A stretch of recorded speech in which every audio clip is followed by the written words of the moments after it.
Slipknot built their empire on pain, rage, and Middle America's worst nightmares.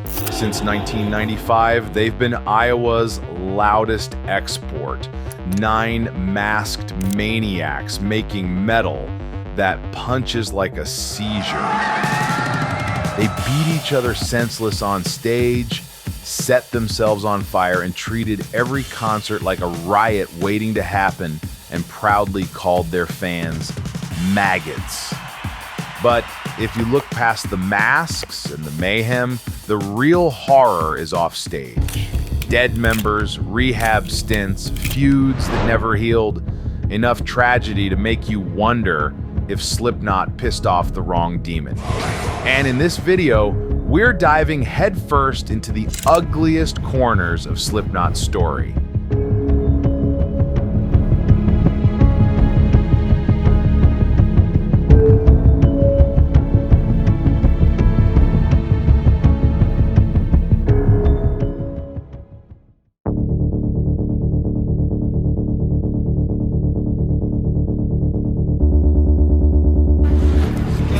Dust! It's not dirt, it's dust.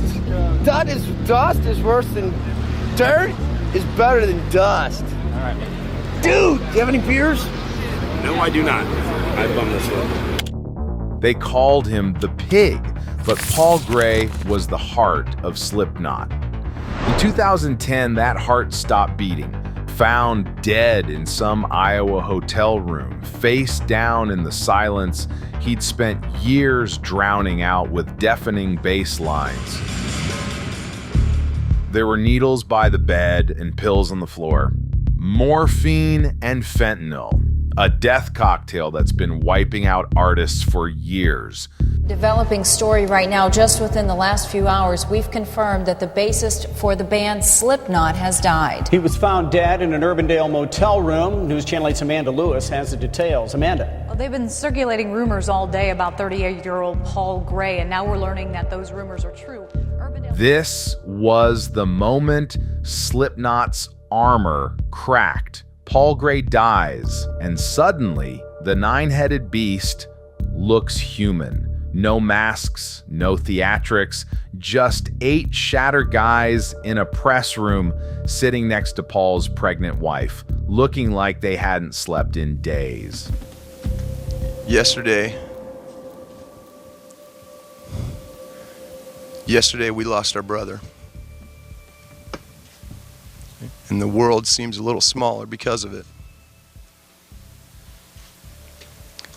He had the biggest heart of anyone I've ever known.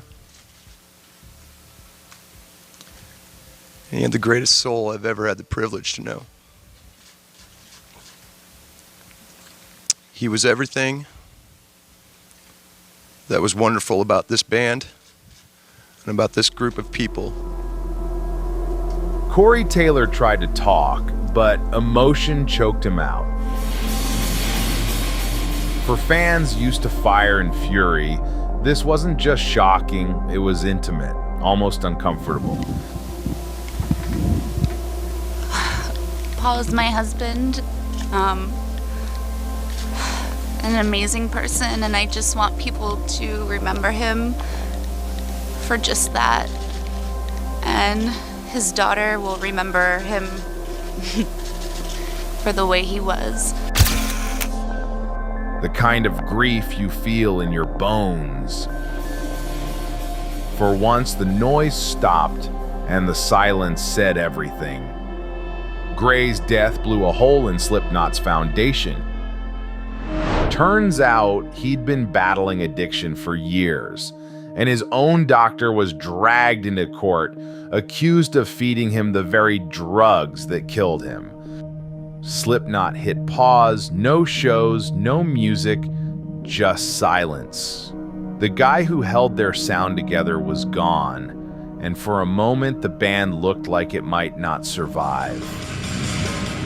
And then things would only get worse.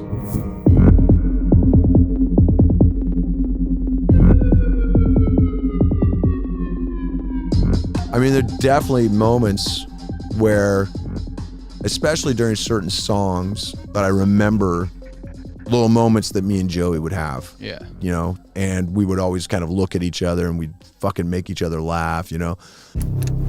If Paul Gray's death was a sucker punch, Joey Jordison's story was the slow bleed that followed. As Slipknot's founding drummer, Joey named the band back in 1995, helped shape it, and drove it forward with machine gun precision. The guy drummed like he was trying to kill his kit. Super Ball is right.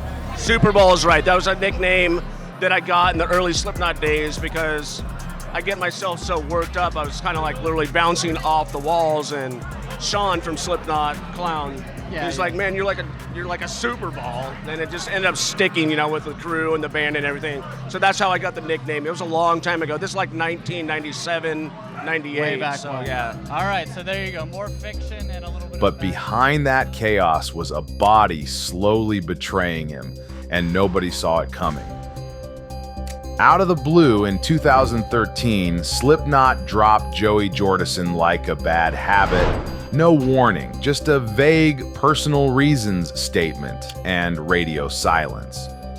Fans were left spinning, guessing at drama, but the truth was far worse than anyone imagined. Joey was fighting a rare neurological disorder called transverse myelitis, spinal cord inflammation that stole his legs and nearly ended his career. But, you know, like towards my time in the, you know, end of my career in Slipknot, I got really, really sick with a horrible disease called transverse myelitis. I lost my legs. I couldn't play anymore.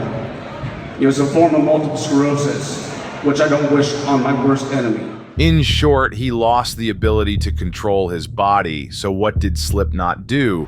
They cut him loose while he was in a hospital bed. In a new interview with Metal Hammer, the drummer reveals that he was let go from Slipknot by email, which left him angry. The guy who named the band got kicked out of it while paralyzed, but he didn't wallow. I got myself back up, and I got myself in the gym, and I got myself back in fucking therapy to fucking beat this shit. And if I can do it, you can do it. It's the hardest thing I've ever done in my life, more than fucking anything. To people with multiple sclerosis, transverse myelitis, or anything like that, I am living proof that you can fucking beat this shit. He rehabbed, came back to music, and kept moving, even when the band didn't. Unfortunately, his story doesn't end there, because Joey died in his sleep on July 26th, 2021. I'm in shock. I can't believe it.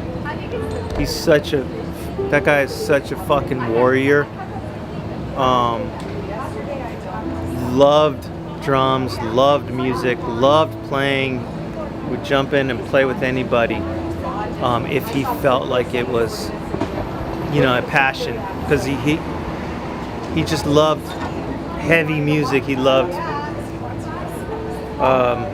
playing his instrument. It's very sad. It's very sad that he's gone so young. No warning, no cause of death announced, just silence.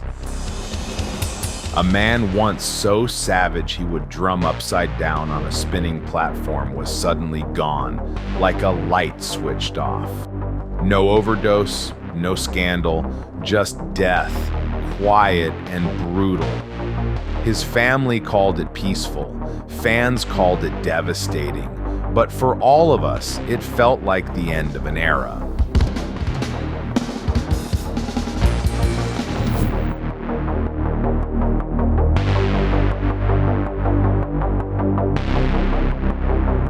The Slipknot curse doesn't stop at the band members. In 2019, it followed Sean Clown Cron home and hit him where it hurts most. His youngest daughter, Gabrielle Cran, died on May 18th, 2019 in Los Angeles, with Sean announcing the death the following day. The 22-year-old was one of 4 children Sean had with his wife, Chantel, whom he married in June 1992. Tragically, Gabriel died because of a drug overdose. Police and the fire department responded to a call for a possible OD at a Hollywood home where they found Gabrielle's body. CPR was administered but failed to revive her. The real gut punch? Just days earlier, she'd posted about earning a sobriety coin. She was trying, fighting, and still it wasn't enough. The obituary said Gabrielle fought hard against drug addiction and worked to help others who were also struggling.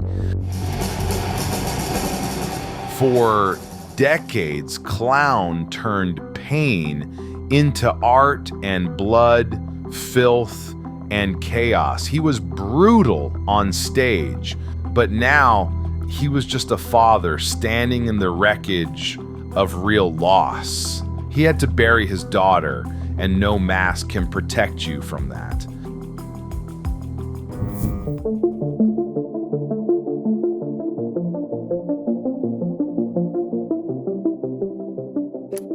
And talking about drugs, Corey Taylor has also faced down his share of personal demons long before finding fame in Slipknot. At 15, he experienced what seemed like a drug overdose, and his friends assumed he was dead, so they dumped him in a goddamn dumpster. Well, I started smoking weed when I was 12. Started smoking cigarettes when I was 10. I started doing coke and speed when I was about 13. By the time I was 15, I had OD'd twice. I woke up in a dumpster because I was at a party, and I guess I OD'd. And instead of taking me to the hospital, they threw me in a dumpster. So I kind of woke up, and I think because of that, it jostled my system and actually kind of helped me survive. And I woke up. I went back to my house, and shortly after that, we went to visit my grandmother in Des Moines, and I ended up staying and never going back. So. Oh, okay. And it didn't stop there. In 2003, when Slipknot was selling out arenas, Corey was quietly unraveling. He was sinking into a deep depression, accompanied by constant suicidal thoughts. We were just all very chemically imbalanced. I mean, to put it lightly, we were all fucked up. I got older, I got more into booze, honestly, because it was just easy, you know, and my personality is such that I never drank to chill. I just drank to just get fucked up, you know? So it was, it was easy to just stay medicated for, especially doing what I do, and to just continue that. And I found myself becoming very, very unavailable in my own life, man, and when you're a father, at the time I was married a long time ago, and I just decided, I was just like, man, I got to figure this out, or, this is going to go a direction that I don't want it to go, Eventually, Corey crawled out of the abyss. When Paul Gray died in 2010, it hit like a warning shot straight to the soul. Paul wasn't just a bandmate.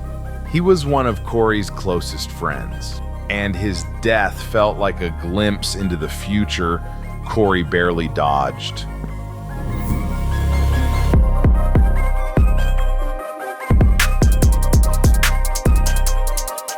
Beyond death and drugs, Slipknot's history is littered with physical trauma and freak incidents that feed the idea of a curse.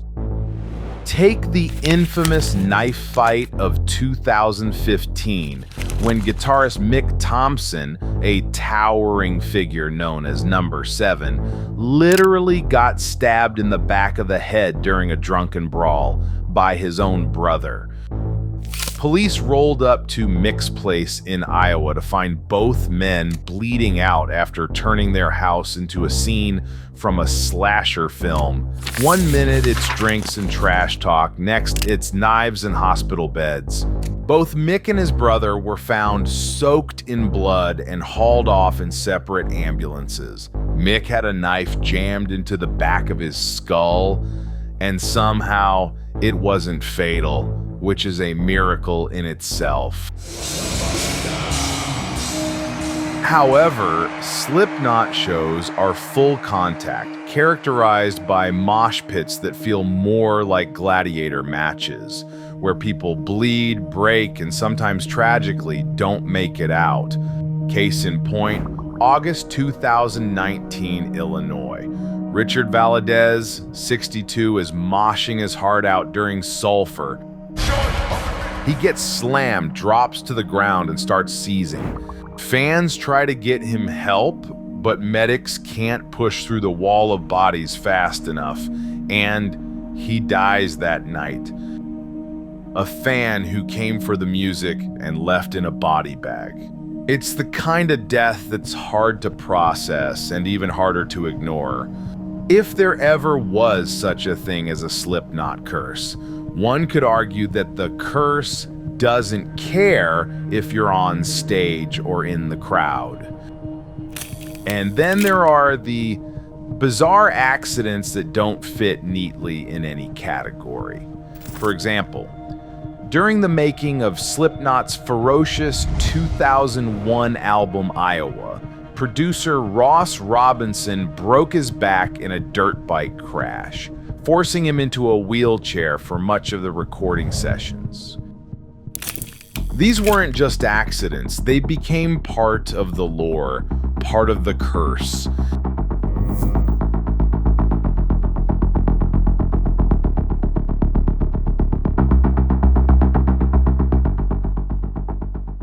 The Slipknot curse isn't just death and injuries, it's also betrayal, lawsuits, and bandmates turning against each other. In 2019, longtime percussionist Chris Fenn, the guy with the Pinocchio mask and comedic stage antics, suddenly split from the band after 21 years. But this wasn't a quiet goodbye. Fenn sued Slipknot, claiming Corey Taylor and Sean Cron had been funneling cash through secret companies and stiffing him on profits. The band fired back fast, literally fired him, and issued a cold statement. Chris knows why he is no longer a part of Slipknot. Fans were stunned. Slipknot was supposed to be a brotherhood. Now they were throwing punches in court over money. Fenn quietly dropped the lawsuit in 2022, apparently reaching a settlement, but the damage was done. Another piece of Slipknot's founding lineup was gone amidst acrimony, reinforcing the sense that bad luck and bad blood were perpetually circling the group.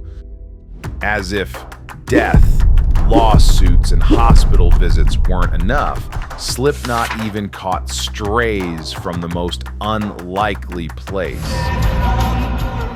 Machine Gun Kelly.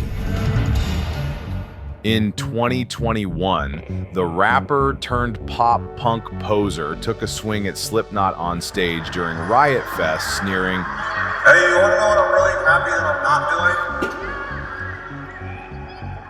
Being 50 years old, wearing a fucking weird mask on a fucking stage.